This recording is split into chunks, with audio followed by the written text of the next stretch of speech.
Are you ready to take a trip to space? It is time for the Unfinity Panel. Now I need you to get a little more excited for our guests. There you go. All right, now please welcome to the stage Annie Sardelis and Ari Zirulnik.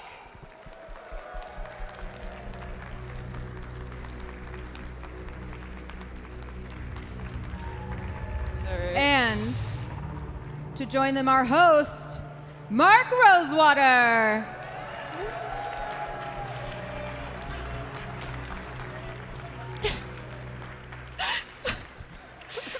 Oh my gosh, the water.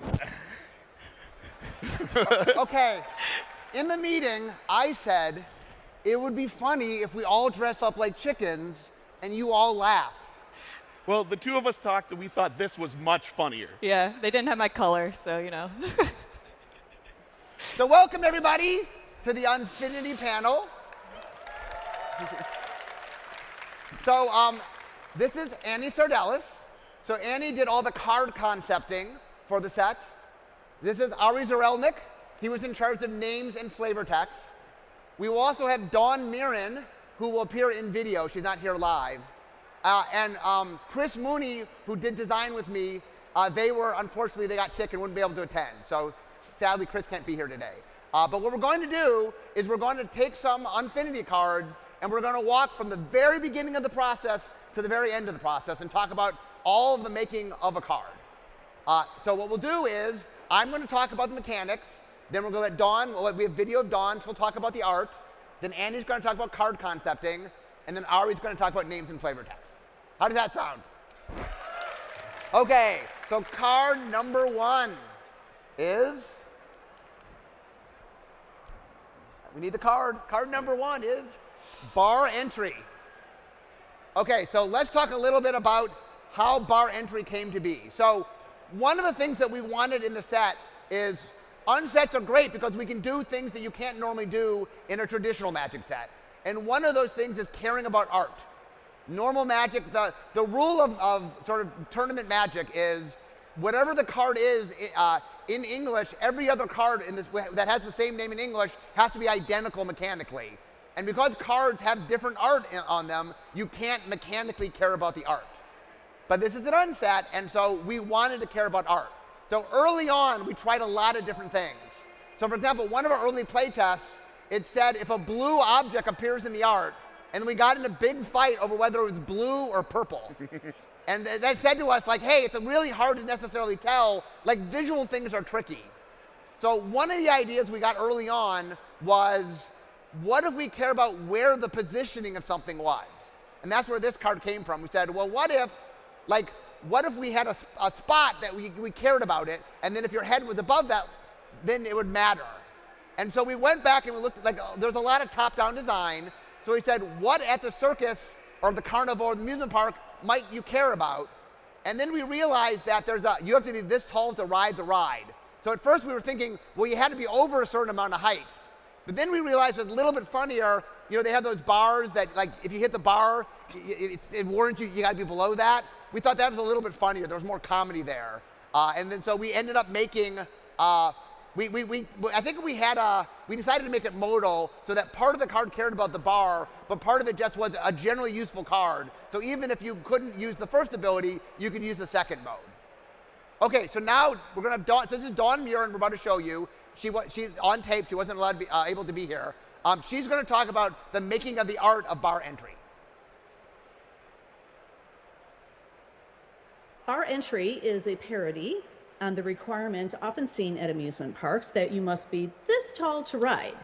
But we flipped the concept to imply that you must be under this tall to ride in order to resonate with the card mechanic.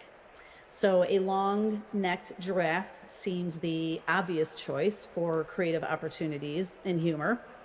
The artist gave us 3 options at sketch stage. 2 had the giraffe standing in line to get on the ride. Both had very dramatic camera angles. One was a very high POV, one was a very low POV. And though we oftentimes appreciate those more dynamic camera angles, in this instance, the giraffe awkwardly crammed into the ride cart and snaking his neck under the bar perfectly nails the silly vibe of this release. Okay, so now, Andy, let's talk a little bit about concepting. So how did you figure out what the card was going to do? Yeah, well, it was a bit of a science. Like, you guys did, like, do the math on, using existing cards throughout Magic's history to, like, figure out where that bar is. I don't know if we have the mock-up of the reference Yeah, here, piece. we have a little mock-up of, Yeah. we used Man of Measure, which was a card from Unhinged, I think. Yeah, here it is. And what we did is I think we got a whole bunch of creatures, like a couple hundred creatures, and we measured where their head was, because our goal was to hit like a certain percentage of the creatures. And then, this is our sample that we used for testing. Yeah, this actually went directly to the artist. Like, yeah, there was a bit of a math to it, and we didn't have the art for Unfinity, so yeah, it's based on existing cards. And to speak to the concept a bit, there's like a lot of animal folk humor throughout the set, because there's so many circus tropes about like performing animals. So I wanted to make sure we also saw those kind of creatures also just having a blast at the park or like working at the park. I think you can also see this giraffe guy, or one of his relatives on the bumper cars. So at least he got to ride something. So happy for him. Okay, so all right, let's talk about the flavor. So the names and flavor text. So where did this come about? Sure. So I'm going to start with a little bit of an overview of how the flavor text and names worked for the set. So because this was an unset and not a normal set, we kind of wanted to go with a different pool of writers. We wanted to focus on a bunch of comedians to come write with us instead of our extremely talented normal pool. So for that, I wrote up a list of various comics that I thought were really funny, would do a good job. And the ones that got approved were, first of all, Sean Baby, who was one of my biggest comedic inspirations growing up. I could not believe we approved him. He used to write for EGM. He's one of the first people doing like article humor online. He wrote for Cracked for a while. Extremely talented, very funny, very good at karate. And then we got a few people from Loading Ready Run. We got Graham Stark, Kathleen DeVere, and Cameron Lauder, who all really brought it. It was all very funny. And then finally, we had Austin Bridges, who was he's part of the normal pool of writers, but he's the funniest of the funny. And they all did a fantastic job. So I actually have some examples of how we got to this card, to bar entry, on my phone here, because I can't possibly memorize all of the old flavor text. So when we got the card, it was called Height Restriction, was the code name. And we tried some stuff to get there. We tried lower the bar, failing the bar. For a while, it was just called Bonk, with an exclamation mark at the end. But then we ended up at bar entry, which was really good. And then for flavor text, too. So we all just kind of take our turns collaborating and going back and forth and building on each other's ideas. A couple that didn't make it for flavor text that I still find very funny. There's one that's a quote that's, if you want to be decapitated, if I'm taller than the bar, will I be okay? Wait, he said no. He clearly said no. Stop. And then sometimes we get one that we really like that we end up being able to reuse later on if it doesn't quite fit this card. So one we had was, please keep arms, legs, tentacles, necks, and pseudopods inside the ride at all times. And we ended up taking that and using a version of it on the card Ride Guide. So there's a lot of ways that we can use the text, even if it doesn't quite fit for a card. Okay. Next up, our next card we're going to talk about is Concession Stand. So Concession Stand is an attraction. So let me talk a little bit about how we got to attractions. So we knew that we were doing top-down amusement park. So it was important to us that we capture the essence of what we wanted. We knew that there were rides there were stands, there were games. We wanted to capture all those. We wanted to capture the essence of what an amusement park was. And so we knew early on we wanted to have special cards that represented those things. So the original idea was you were going to build a park between you and the other players. So when I played a roller coaster, now that was in the park, we called it the midway. It's in the midway. Anybody can now access it. So everybody could go to the roller coaster. The problem we found was what would happen is you spend all the mana to play the roller coaster, and then on your next turn, your opponent would ride the roller coaster. So you spent all the mana, and they got first time to use it, and it just didn't feel right. And so we tried a bunch of different versions. We even tried a version where you needed tickets to ride, and then what happened was if you played it, you got a free ride on it. You got tickets, so you got a free ride. so you could play it and then use it right away. And then there was a version where whenever your opponent uses, they have to give you tickets. So like the more they use it, the more you get to use it for free. But in the end, it just, no matter what we did, the playtesters kept complaining that it felt bad that my cards were helping my opponent. So in the end, we decided we'd just make it so you would play your attractions and your opponent play their attractions. But once we decided that, we needed something to mix it up. We needed something, what was determining when you went on something. Because originally, when it was the midway, you paid mana or you paid tickets, like you paid to get on it. So that's when we realized the dice idea of, well, what if once you open stuff up, you don't know what's open at any one moment, so that when you'd roll a die each turn. And we tried a lot of things. We tried the dice spread out. Eventually, what we found was the most fun is that 1 was always a miss and 6 was always a hit. That meant no matter what, there was drama in every roll, because no matter how many things you had out, you could always miss everything, but you always had the dream of hitting everything. And the other thing that we'll get to in a little bit, I thought it was really important that we had different numbers, that I didn't want the roller coaster to always being the same numbers. So we figured out on the sheet, because of the way we print Magic, there's multiple versions on the sheet, so we were able to do a lot of light up numbers. So depending on whether you had 2, 3, or 4 light up numbers, and then how many appeared on your sheet, there were 10 commons, 6 uncommons, and 2 rares on each sheet. So depending on what you had, we could do a certain number of light up numbers. But that's why, for example, at rare, there's only ever 2, because there's only 2 copies on the sheet at rare, for example. So what happened was, concession stand's a great example of, once we decided that we were going to make it so you opened your own, we decided, originally they were their own card type. Attraction was a unique new card type. And then games and rides and stands were subtypes of that. But once we moved it over, we decided that it just made more sense to make them artifacts. I think we were worried they would feel too contraption-y. But once we started playing with the die rolling, it felt really, really different. You know, contraptions are all about planning ahead. And this is really about reaction. Attractions are about, I don't know what's going to happen. Let's see. And so they ended up playing very differently. We liked that. Anyway, concession stand, we knew we wanted a concession stand. This was just a top-down card. And this was one of those slam dunk where, like, you get a food, it's a concession stand. We did have a big argument, though, of whether you should actually get a food token or just get the life. The argument was, well, we could skip the food token and just get 3 life, and that's the same thing. But I said, I think it was more fun to get the food token because we get to make a token that shows carnival food and stuff like that. And then the agreement I made with the rest of my team was, if food showed up on enough cards that we needed a food token, we'd make this a food token. And it ended up on like 3 or 4 cards, so concession stand got to make a food token. Okay, now we're going to listen to Dawn talking about making the art for concession stand. Concession stand is one of the great environmental pieces in this set. It incorporates the trope of waiting in a long line for food or to get on a ride, and it gives us that carnival midway vibe through the lens of our intergalactic amusement park and circus. We get a sense of the incredible scale of the Astrotorium. There's at least 2 rides in the environment, one of which is what I call the royal coaster that can be seen from just about anywhere in the park, and as such can be seen throughout the card art. We have a glimpse of the interstellar expanse through the protective dome that reminds us that the Astrotorium is a mobile space station, and a variety of creature types and costuming silhouettes. And I love the long winding ramps for that long line queued up outside. Yeah. Okay. Before we even knew like how all that attraction mechanic stuff even worked out, we developed concept art for the set. We just knew we wanted to see these kind of like junk food stands and ride stands. So we just had our concept artists generate a bunch of content in this space just to see it as like set pieces or in the background. So here's a whole page from Ralph Horsley.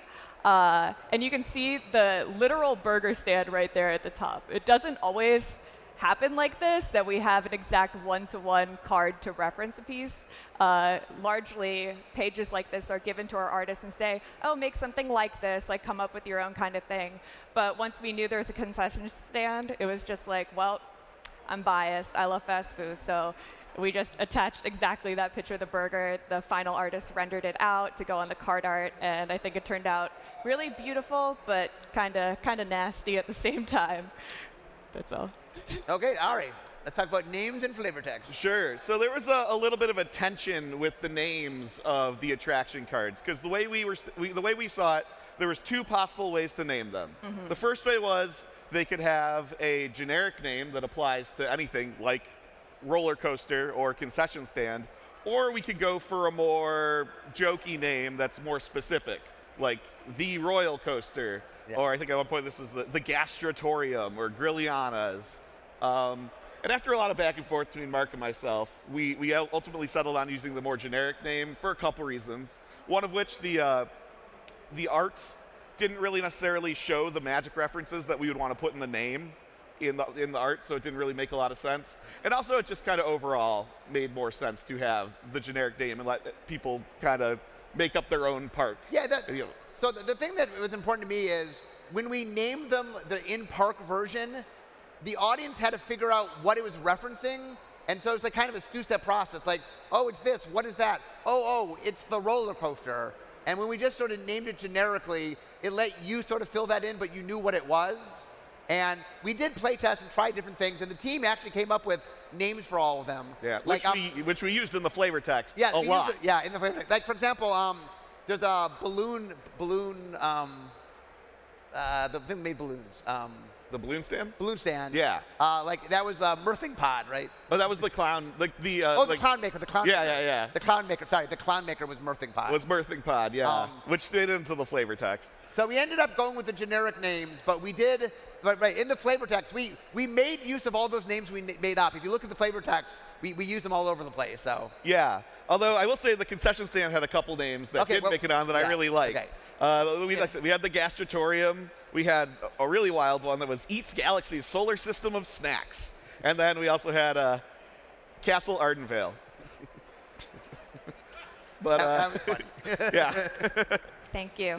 And the other thing that we got to do on these attractions that we didn't get to anywhere else was since they all had so many different versions, we were able to put unique flavor text on each different number combination as long as there was room. Right, yes. So the team was really able to just like cram an absurd number of jokes on there.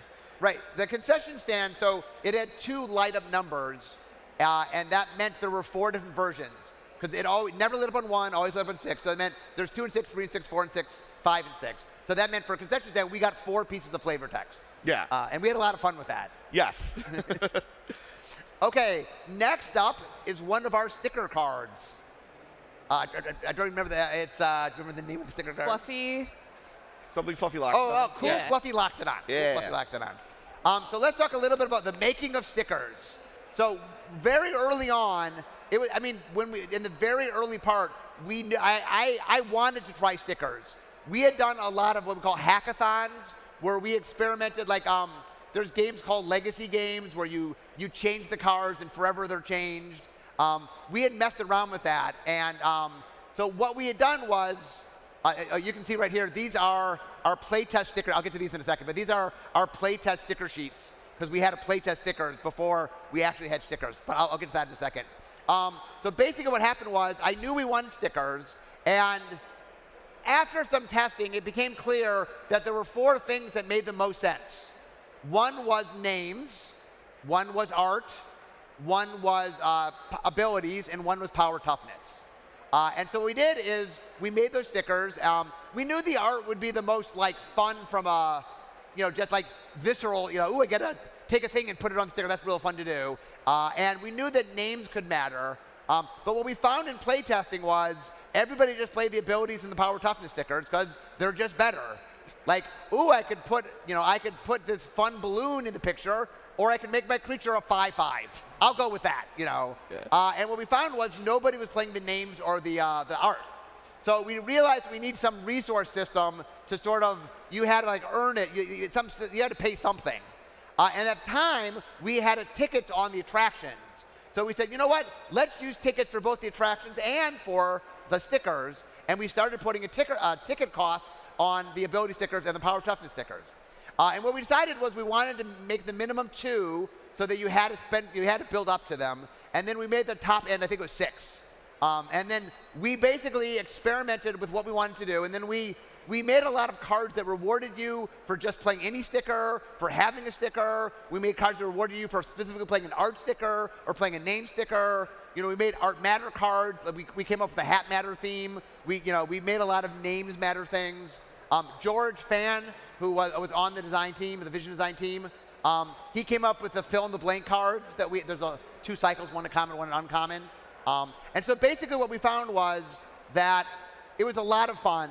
The other thing that I said, and this you'll hear about Andy in a second, the way you do stickers is there's one giant what they call it, die cut. So like you put the stickers on the sheet and there's one giant thing that goes thunk, and everything's at once. So you have 48 unique cards because you put them all together. And so what I said is I wanted no repeats. I'm all about high variance. I like unsets. They're more fun if there's lots of high variance. So other than power toughness, because there just wasn't 96 power toughness combinations, other than power toughness, we didn't repeat anything. No repeat in names, no repeat in art, no repeat in abilities. And then we spent a lot of time trying to figure out where and how to do it. The one last change we made is when we decided to make some of the cards eternal, Jess Dunks, who's the rules manager, said, if stickers don't keep their information in hidden zones, we can do that in normal Magic. So we had it used to be wherever the stickers went, they stayed on. So they were kind of like perpetually in Arena. But before Arena did it, we did it first. And then we had to change the rules, so it went back to your sticker sheet if it went to your hand or your library. But we found an interesting strategy where sometimes you would bounce your own permanent to get back the sticker so you could re-sticker something else. So there was fun give and take when we changed it. We liked. So I will get to the names in a second when we get to the name part. But first we want to talk about the concepting of the stickers. Oh, yeah. We had like 140-something different... 148, I think? Yeah, like different objects to make. We just basically bucketed them into things we'd like to see. So there's like a bucket for like Magic references, for like hats matter, just like fun things to stick on things like googly eyes and word bubbles. Of course, like all the park tropes as well. But there was a bit of a science to it. Like we made up all of these things that I think Mark doled out. So there was like largely like one hat object per page, you know, yeah, because two-thirds of the art have a hat. That was on purpose. Yeah, and we have that whole cycle of like Myra's marvels that care about certain art, so we made sure there was like something for each of them. Like, yeah, there was a lot that went into it. But yeah. So here's Ari actually didn't do the names for these. I'm going to talk about the name portion of this. So we needed to have fun names. So here's what we did. There were 4 categories. You had to be in at least one of these 4 categories. You had to be a magic word. So what we did is we went and looked at all the cards ever, and I got some help from some friends to get a list of what's the most used words in Magic. April helped me out. And then, so we looked at a lot of those words. The second list were carnival, circus, amusement park words. What were things that fit the environment? The third were funny words. We're a comedy set. What are just funny words? And the fourth is I made a list of everything we mechanically cared about for names. Oh, we care about unique vowels. Oh, we care about O's. Oh, we care about U's. And so I made sure that there were awesome, like, for example, I wanted to make sure there was 1 6. So delusionary, it has all 6 vowels in it. And I think there are 2 that have 5, and there are a bunch that have 4. So I mapped them all out. And then the more categories you were in, the better. So if you mechanically mattered and you were funny and you were a magic word and you were a carnival word, you know, I would prioritize those. And then we worked with Annie. Annie made us a list for the art of here are the objects, and I would go back and say, oh, could we have this, could we have that? And we would shift to the ground. I said, like, we have to have so many hats. So Annie had to come up with lots and lots of hats. Yeah, and your Karn bobblehead request on oh, this yes, card my Karn as well. bobblehead. Yeah. This card has the Karn on it. And then for the abilities, we just needed to come up with fun abilities that made sense that weren't problematic. I worked with Carmen Handy. She's one of the play designers to make sure that we weren't making things that were problematic in legacy formats. And then power toughness was just, we did every combination of power toughness, and then there were only so many, and we used them all. Now, the graphic we saw earlier, if we can bring the graphic back up, we had to playtest stickers. So one of the challenge of playtesting stickers is we didn't have stickers, right? We couldn't actually have stickers. And so what we did is Chris Mooney made his extensive database using Excel, I think, and it would randomize. It would give you 3 names and 3 art and 2 rules and 2 power toughness with the telling you how many tickets you needed. Oh, you can see, by the way, these are early cards. Squirrel Link got named and went from 7 ticks to 6 ticks. So we did have 7 ticks at one point. But anyway, we would use Post-it notes. So we would do the sticker, then we make a little Post-it note. And then we had a few troublesome ones like Jugglebot, right, where like size mattered. Yeah. And so we would for those, we got real stickers, actual stickers. And then we would use real stickers like cat stickers or something. And we'd see how many cat stickers we could fit on the card. And we would guess about this is roughly the right size. Now, the next slide gives some example of some other sticker cards we made when we were testing, trying to do sticker stuff. For example, Shady Vendor is you would put art stickers on the for sale sign, and that would care about, like you got +1/+1 for every basically art sticker you put on it. But the flavor was these were objects you were selling. And then the road safety serpent. Right, if you could put a stop sign, we had a stop sign. So if you put a stop sign in its art, we did a lot of experimenting. In the end, what we found was mostly for art, we said only Hat Matters was going to be at lower rarities, and then higher rarities we did a few, Hot Things Matter stuff like that. The sticker sheets do have a secret, right? Okay, yes. If you look at the normal sticker sheet, you see every single sticker sheet in the artist credits. Yes. Credits Sam Burley on every single sticker Oh, sheet. right, that's a great trivia question. Yeah. Why do you think that is? I mean. Yeah. Why is Sam Burley on every art credit? And I think we give them part 1 of the mystery. Okay. Part 1 is the background was done by Sam Burley, and it was done for a completely different product. It was not done for this product. We just had it from another product. So any idea what product it was from? Yeah, Theros Beyond Death. Sam had made it for Theros Beyond Death. Okay. And it was like a Nyx thing or something. I believe it's the swamp. Oh, it's the swamp. Okay. I believe so. Sure. Someone on Reddit figure it out. Okay, so now we get to our 4th and final card that we're going to go through the whole card. And that is, dun, dun, dun, dun, dun. Can they see it? That is of Myra's Marvels. Yes. Nocturno of Myra's Marvels. So this was a cycle. We decided that we wanted to do a legendary cycle where we wanted to make uncommanders that were just quirky, that did weird things you don't normally do. So what we did is we had one card care about the name, we had one card care about the art, we had one card care about rules text, we had one card care about flavor text, and we had one card cared about power, toughness / loyalty.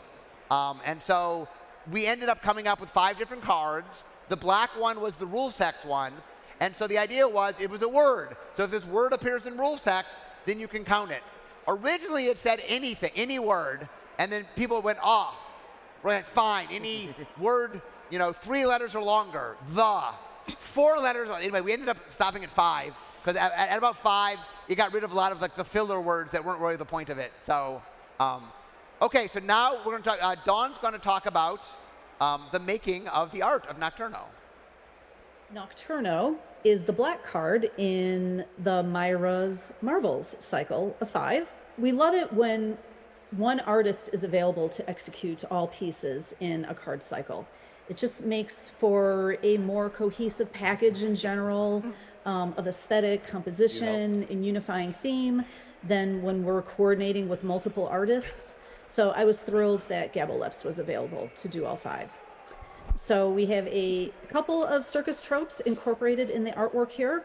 We have the notion of a 3-ring circus that's quoted with the 3 neon rings in the background of the artwork in all 5 pieces of the cycle, and the idea of dangerous performances. So here we have the fun juxtaposition of a vampire who's brazenly juggling the things that are supposed to be harmful to a vampire. Garlic bulbs and wooden spikes, and he's clearly reveling in the danger of it all. Yeah, honestly, our lore for what matters to vampires changes set to set.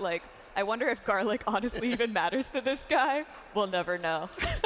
So, with regards to Myra's Marvels, the set early on was very circus centric, and then it started to push more into amusement park and carnival tropes, just sort of blow it out all the way. But I wanted to make sure we still had this reserved space to show like these really iconic performers under the big top, so like we still have their little monocolor cycle there.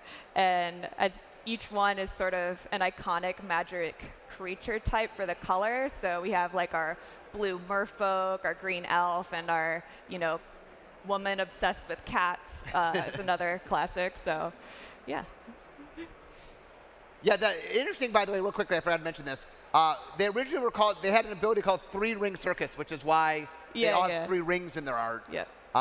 And we had early on, you would play 3 of them. They had this partner variant where you would stack them. And so all 3 of them would be your commander. And when you played one of them, they came in a stack on the battlefield. And then when it died, it would go to the bottom of the stack, and then you'd get the other one, and they would rotate through them. It ended up being too wordy and a little complex, so we ended up falling back to partner. That's why we ended up with partner. Even with partner, you didn't have any room for flavor text. Sorry. Yeah. Yeah. So you want to talk a little bit about how we named them? Sure, yeah. I'd actually like to talk a little bit about naming legends in general. Okay. Because it's kind of a unique thing. Well, a unique challenge with naming legends in this set was, so your average Magic set is not allowed to have real word letters in the art, except for Secret Lair. Yeah. We cannot have real word language in the art. But it's an unset, so there are no rules. Well, also, it's only printed in English. Yes, and it's only printed in English. Yeah. So a lot of characters ended up with name tags on them. Yeah. Whoops. Like DK and Lila. So those names were locked in. So real quickly, one of the number 1 questions I get, why DK? What does that have to do with Donkey Kong, whatever? She's a zombie. She decays. She's a zombie. Come on, that's get where it. DK comes from. Yeah.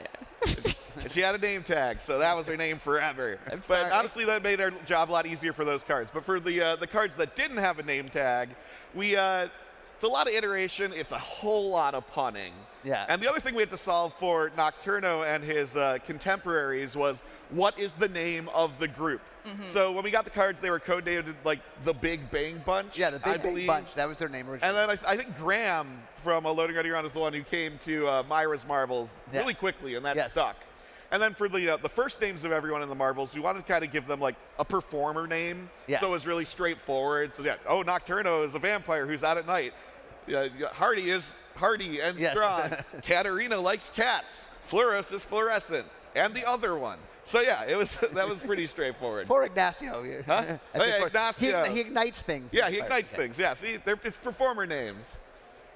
Okay, so what we're going to do for the next part is I said to each of the team members, you can pick a card and you can talk about that card. So each one of us is going to share a story about one card.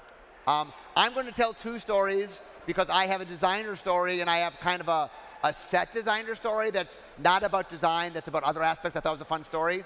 Also, Dawn just decided to tell 2 stories. So Dawn and I have 2 stories. So first up, I'm going to tell the story of Goblin Cruciverbalist, which means a lover of crossword puzzles.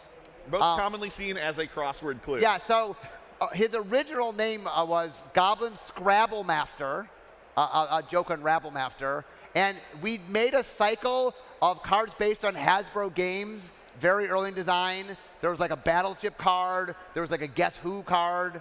And it was part of that cycle. And later, as we realized, they didn't really make sense in a circus per se. But we really, really liked the design for this card because it just had this fun little mini game where you got to spell things. And it had a little, one of the cool things about it was blue is the color of words. And it turns out it's best in a red-blue deck. Why is it best in a red-blue deck? Because islands start with I. None of the other basic lands start with a vowel. And so it's a little bit better in blue decks because you get a vowel. And we went through a bunch of versions of this, but in the end, we loved the idea that it made an artifact that did nothing but give you a letter. And we had a big discussion whether or not there should be an A token and an E token and an I token. And we decided it just wasn't, we didn't have a visual gag for it, so we decided not to do it. But we did talk about it. Okay, so now let's move on. Dawn's going to talk about 2 cards. First up, she's talking about Space Balerin.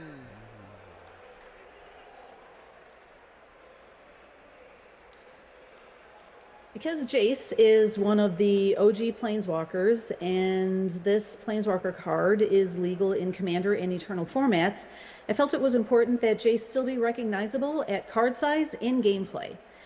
I wanted to deviate from Infinity's cheeky, playful vibe and approach the art here with a straighter face.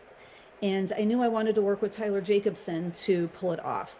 We have a shared love of all things space exploration, and we're both Trekkies.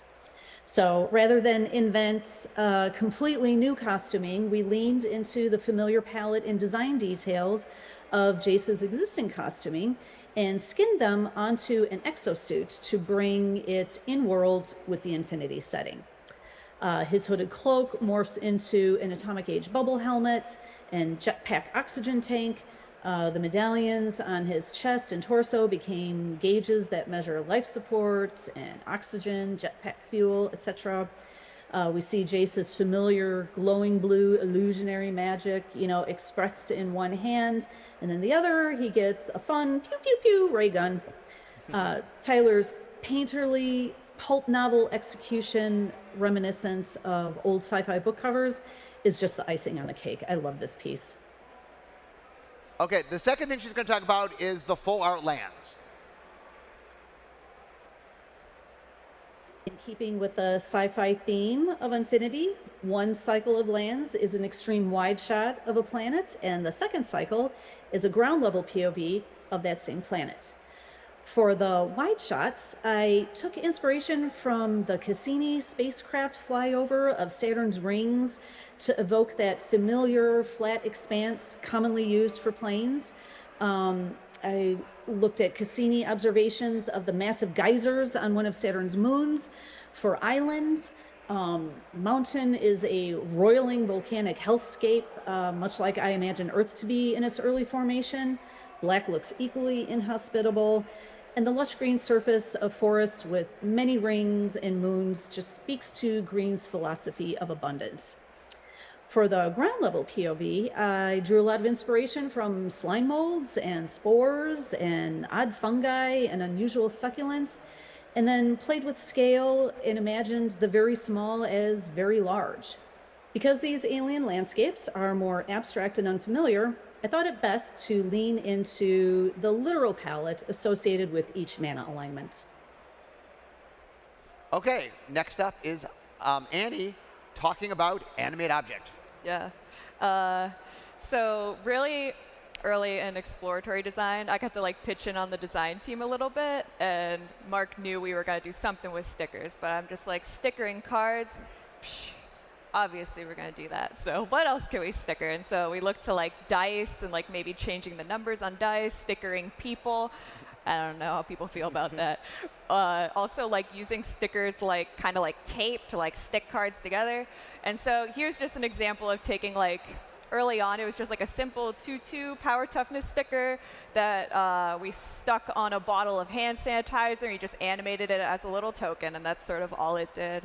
I've also seen online people have been animating onions and entire chairs and stuff like that. It's been really fun. And also later in design, once keyword stickers and abilities and a whole slew of different power and toughness came out, you could really see how the card evolved so that you're really making something unique now. And so I just love that it has that whole breadth of experience you can have now. And also personal bias, I love goblins, so therefore there's a goblin on this card.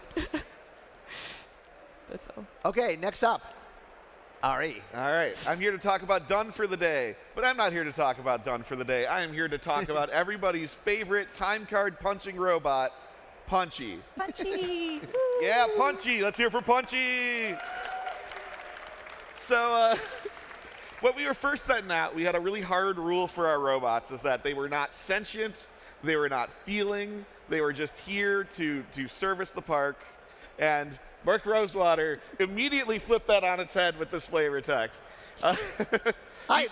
Robots are funny. Let robots be funny. Yes, I agree, and everyone's all in. This wasn't the original text, but you came in with the existence of Punchy, and everyone immediately fell in love with Punchy because look at him. He's this little joyful dude who's just chowing down on time cards all the time. It's great. And I have a few texts here on the evolution of Punchy and how he got there.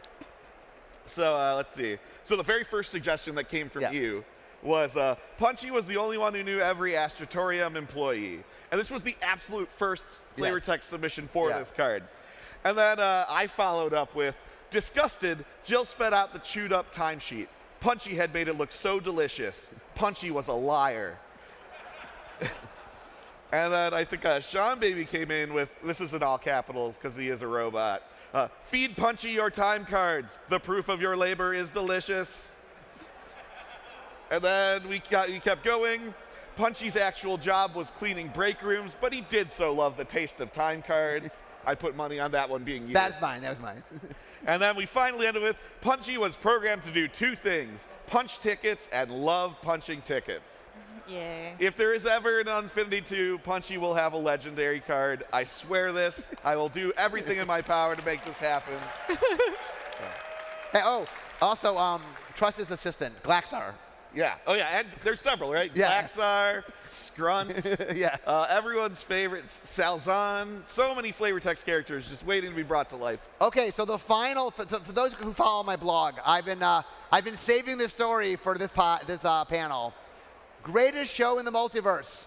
People keep going, why is it an artifact? So there's a really interesting story for why this is so. And it's not a design story. So normally in Magic, I do vision design. I do the explorer design, vision design, but then I hand off the sets to the set designers. So I do the beginning part, but I don't do the later part.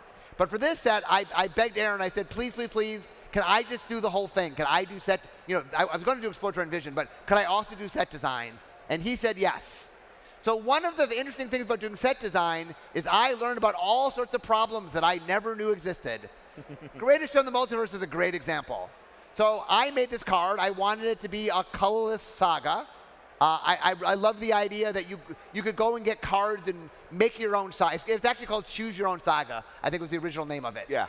Like Choose Your Own Story, but it's a saga, so Choose Your Own Saga. So what happened is Dawn got this art.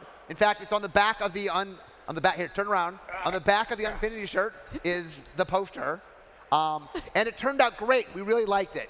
But then one day I get a call, and someone says to me, "You guys got the wrong art." I'm like, "What are you talking about? It's in the wrong ratio." I mean, what do you mean it's in the wrong ratio? Oh, well, colorless cards always fill the backup of the entire card. So whenever we do colorless art, that ratio has to match the whole card. That's how colorless things are done. Whoops. Now, I had never done art ratio. Art ratios aren't my thing. And Dawn had never, we were making a saga. Why wouldn't it look like a saga? Why wouldn't it be the saga frame, right? So what happened was they came back and they said, we can't use this art. It doesn't fit colorless constraints. And I'm like, but we loved the art. And we didn't even have time to redo the art. I'm like, we kind of have to use this art. So they said to us, well, it can't be truly colorless. You have to come up with some other solution. So it turns out that if we made it an artifact, artifacts don't have see-through art through it. So if we made it an artifact enchantment, we could adapt an artifact. We had to make a new frame, but it was an adapting of a normal frame. So we could use the normal things. So the only way to have a generic mana with this art ratio was if it was an artifact. So it looked like a poster. So we're like, okay, it's not horrible that's an artifact, but the reason it's an artifact has nothing to do with mechanics. It's art ratio. That's why it's an artifact, because we couldn't make the card otherwise.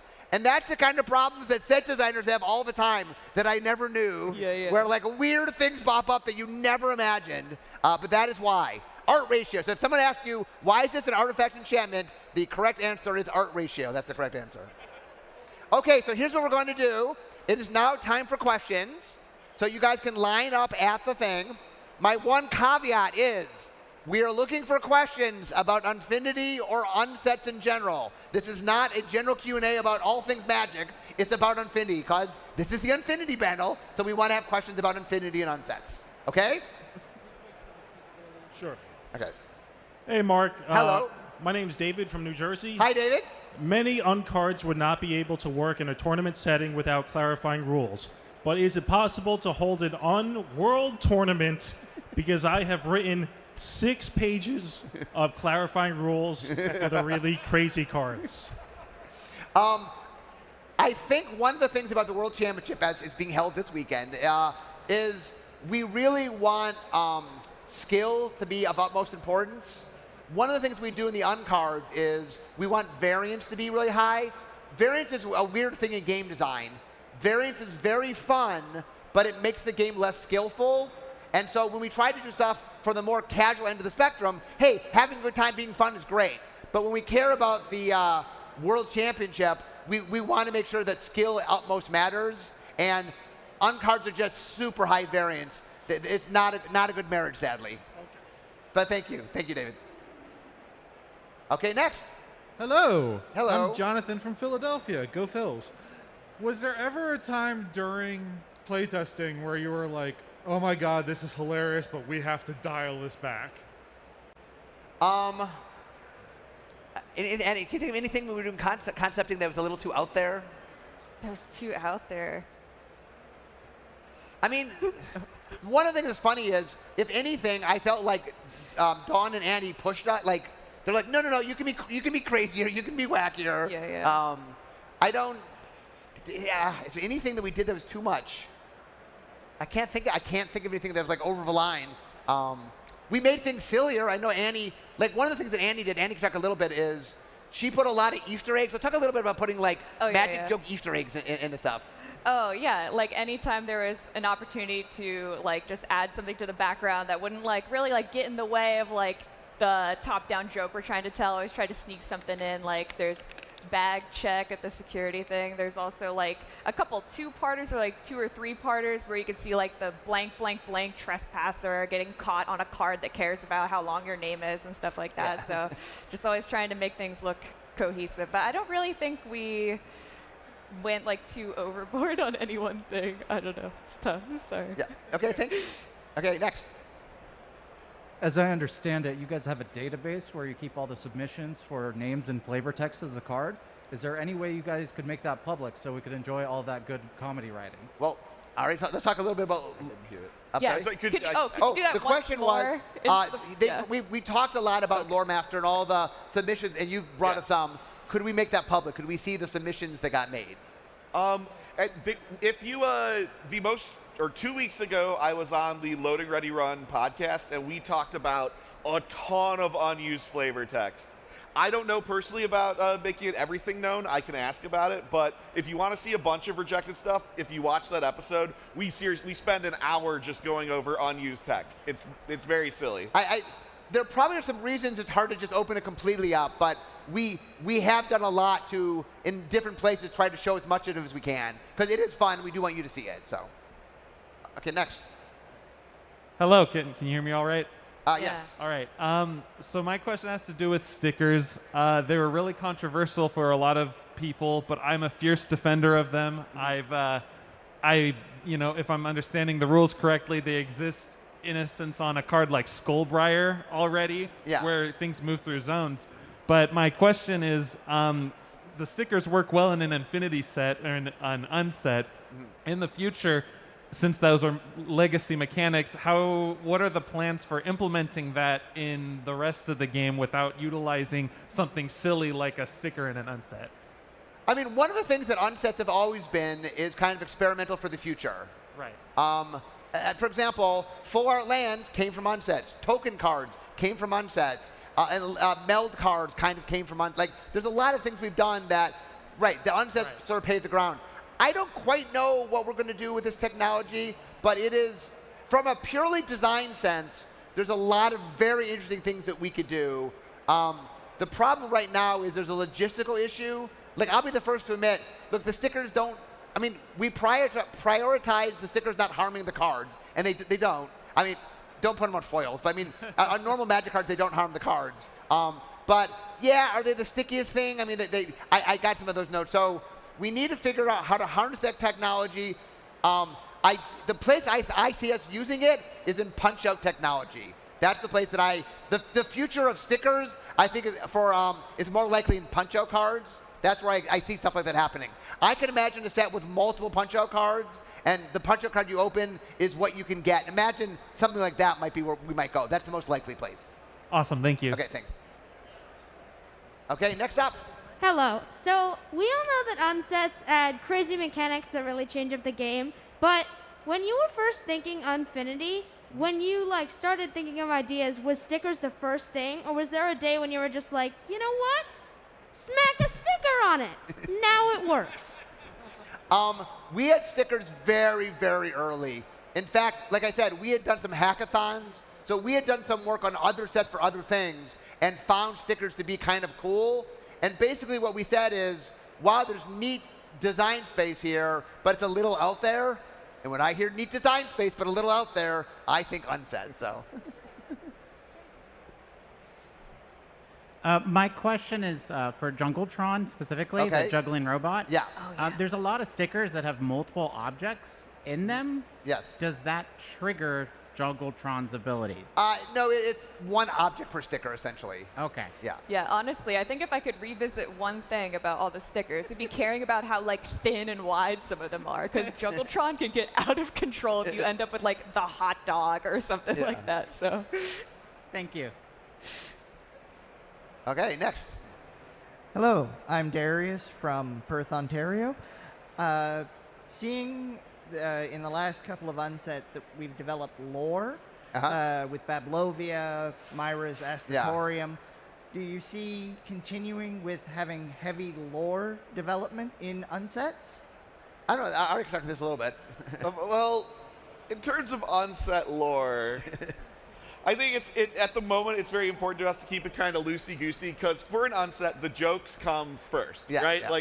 All the lore is in service of being a huge goofball. There's a bunch of unset lore out there already for the legends that Mark and I on his podcast just kind of freestyled a bunch of lore for half of them, and we're gonna do the second we're gonna do a half part too. 2, so we'll get the rest of them. Yeah. I mean, I think that Annie could probably talk this too. That Unfinity probably has the most world building of any onset. Oh yeah, I mean, we built it out just like we do any new plane, honestly, from the ground up, and being able to snarkily reference Magic as sort of this bootleg IP at the park, when you go up to the prize stand and you see a plushie there that definitely is not legit. That's kind of how it feels at the Astratorium, and it just tries to keep it flexible because we do want to hit those kind of referential jokes, which were a big hit in the earlier sets, and but still feel grounded in something. So, thank you. Hey there, my name's Mike. Hi, Mike. And my question is a little bit about the universes you guys create for the different unsets. Okay. And specifically something like a Wild West world. I know it's come up kind of as a meme in the past and things like that. Do you believe that might be something more in the genuine world of Magic or more in the unworld of Magic? And bit of a part 2, Cowboy Jace? Question mark. I think wherever we put things, dressing up Jace for that world is always fun. So clearly, I think westerns are, we probably can do western in a normal Magic set. For example, I mean, Unfinity was we're going to do 2 things that Magic wouldn't do, and so we're going to go to outer space and we're going to do carnivals and circuses, and that was really us pushing. I think things that are close to what Magic can do but are pushed a little bit are just normal Magic space. Westerns have come up numerous times. I've had numerous proposals where we're talking through the upcoming years, and one of the things was a Wild West world. So it hasn't happened yet, but the Underground world, the same thing happened with Underground world, and finally in 2023 we get Underground world. So I like to say Magic's a hungry monster, so we'll get there. Thank you. Okay. Gene from Palm Springs. Hi, Gene. Oh, sure. I've always been a fan of, been playing for a long time, of Goblin Bookie. and at the time, no dice, but now there's coin flipping and dice. So I'm just wondering, are there cards that you printed previously in unsets that you wanted to revisit and maybe make official? Because I'm begging you, Goblin Bookie. So one of the things that we're definitely, I mean, this hasn't happened yet. There are a lot of cards that, with an eye of what we've done with Unfinity of making Eternal legal, there are cards in there's silver border cards that there's no reason the rules can't handle them, absolutely. A lot of the die rolling cards could work. It turns out Goblin Bookie actually is worded in a way that doesn't work in the rules because the time you activate it's the wrong window. If you notice in Unfinity, we have some similar cards, but it sets up a replacement rather than happening in the moment. It says, like, during the rest of the turn, you can do this, rather than do this at this time period. So I don't know if Goblin Bookie technically could be, eternal, but I do hope at some point we go back and look at some old cards, and I would love to sort of say, hey, yeah, these could be eternal. I mean, I haven't got the okay to do that, so this isn't not a promise we're doing it, but a intent. I would like to do it if possible. Thank you. Hey there. Hey. I'm Steven from Las Vegas. First comment, I love the autograph book. I've been getting so many signatures. If you can build more cards like that in the future, it's been so great for this convention. The second thing is there a possibility in the future where we can potentially get like IP Easter eggs? Like for instance, in the Astrotorium, you see Rick and Morty in the background or something like that. Is there a future where that could happen? Okay, so two things. I'll answer your questions. Yeah. First up, autograph book was designed by Chris Mooney, the person that sadly couldn't be here today. Chris actually designed it long before the set ever existed. He designed it for another project. And when we were working on the set, I said something like, oh, we made a list of things we have to have. And I said, oh, we're in an amusement park. We've got to have an autograph book. And Chris was like, oh, I have the autograph book. And so I'm really happy we made it. I have signed, I'm not kidding, 300 autograph books so far. I've signed a lot of autograph books, so it's real fun. I'm happy to sign autograph books for anyone who would like me to sign them. The second question is, when we deal with other IPs, with a little caveat of Hasbro Magic IPs are a little bit different, but it's a whole other company. It's very, very tricky. Like, for example, we had a card in Unstable called Go to Jail. That is as Monopoly is owned by Hasbro, which is part of our company, and the amount of rigmarole and okays, like that, it almost didn't happen. And that's a product owned by our home company. So it's just very, very hard to do. I never say never. I mean, UB is a thing, but it's not an easy thing to do. Thank you so much. Hi, I'm Ike from New York City, and I was just wondering, it's probably a basic question, but what is your personal favorite card from Unfinity? Okay, Andy, we'll start with you. Oh, no, don't start with me. Okay. Because I don't want to pick my own card. Personal favorite card from Infinity. Let's see. I think I know right. your personal favorite card from Infinity. Okay, I don't want to repeat it. Yeah. Shoot. Okay, fine. All right, I'm going to change mine. Okay. Y'all probably aren't ready for this. But I honestly really like Pietra, the clown crafter girl, because I just think Robot Tribal, really cute. Glad that exists now. Telling the joke part, not so sure about that. It's fine. Tell a joke to make clowns. How's that awesome? Yeah. I just think it's really cute. It was a fun piece of lore to be like, oh, like, well, where are all like the classic clowns, with the wigs that are really creepy. But instead, we have like this awesome engineer girl just like whipping up robots to like do the job and place with them. So yeah, she's my favorite. So. Okay, what are your two favorites? All right, I'm cheating with two. I have a favorite flavor text, and I have a favorite card to play. My favorite flavor text is on Spelling Bee, which was written by Austin Bridges, and it says, "Just be thankful it wasn't Grammar Scorpions." Which Infinity 2 will have Grammar Scorpions. Oh, excellent. Definitely, yeah. And my favorite card to play, and you should all draft this card, is Trigger Happy. That card is unreal. You can trigger your opponent's visits on their attractions that have prizes, and you claim the prize, destroy their attraction, and get your own. All sorts. That card is shenanigans. It's amazing. My favorite card, I think I would say, is Vorthos. I just really wanted to make a card that was like, as Vorthothian a commander as humanly possible. And I really like how that plays. So we have time for one more question, and a short question. One more question. Hey guys, I was wondering, Mark, how you approach carving out new color pie space in unsets. Specifically, the card Trigger Happy was one that I was thinking about. How do you kind of get to the point where you think that's a red card because it feels like such a new effect that you can't see in a normal set? No, and the way that happens is you look for the closest thing in normal Magic. So we treated Trigger Happy like a copy effect. So what are the colors of copy things? Blue and red are the colors of copy things. And normally when I have a choice between putting stuff in blue or red, I like putting the wackier things in red when I can. But it made a little bit more sense in the way we were doing things. But it would have been blue or red. That's the two colored copies. And that's how we do stuff. We do a little bit with color pie with stuff like die rolling, where black adds or subtracts and blue re-rolls and stuff like that. So we do have a little bit of space that we've mapped out for unsets. Okay, guys, that is all the time we have. So I want to thank everybody for joining us. And it was very, very, I hope you guys have a chance to play. If you've not already played Infinity, I hope you have a chance to go play Infinity. It is a very, very fun format. The unsets are all about really having a great time, playing with your friends, enjoying yourselves. And if you haven't had a chance to try Infinity yet, although you guys are here for an Infinity panel, so I'm guessing you like Infinity, but if you haven't, definitely try it out. So thank you, everybody. Thanks for being here. Thanks.